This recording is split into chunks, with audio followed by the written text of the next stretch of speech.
देखते हैं वो क्या है, आज के विषय को लेकर ही विचार करेंगे।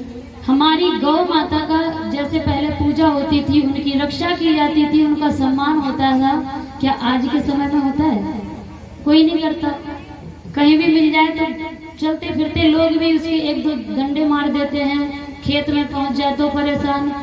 उसकी ऐसी दुर्दशा हो रही है जो आपके यहाँ की पवित्र है, जिसे माता कहते हैं, जिसकी पूजा की जाती है। जब आप लोग उसकी दुर्दशा करेंगे, उसका अपमान करेंगे, तो आपका सम्मान, आपकी उन्नति कैसे होगी? नहीं होगी। इसके लिए क्या करना है?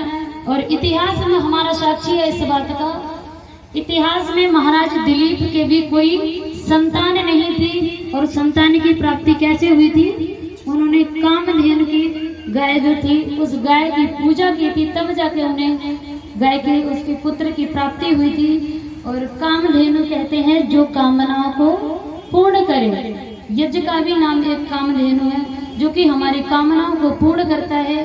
तो ये इस गीत से संबंधित, इस विचार से संबंधित एक गीत है, जिसके माध्यम से अपने विचारों को रखूंगी।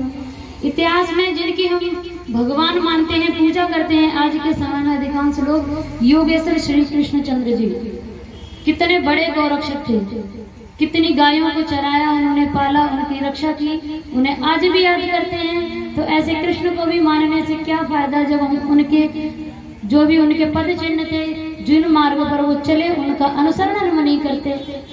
गलत है। यदि हम कृष्ण को माने तो कृष्ण की भी माने, केवल कृष्ण को मानने से कल्याण नहीं होने वाला। ये एक बहुत ही अच्छा गीत है। कवि इसमें अपने भावों को लिखते हैं और कहते हैं कि इतिहास में तो बहुत लोग थे, महाराज शिवाजी का भी नाम लिया था चाचा जी ने, उन्होंने भी गौ रक्षा की। योगेश्वर श्री कृष्ण चंद्र जी थे, महाराज दिलीप जी हुए।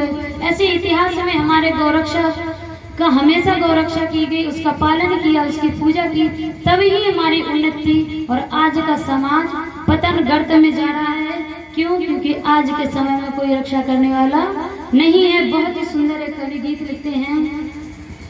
इस कलयुग में गौ माता का, इस कलयुग में गौ माता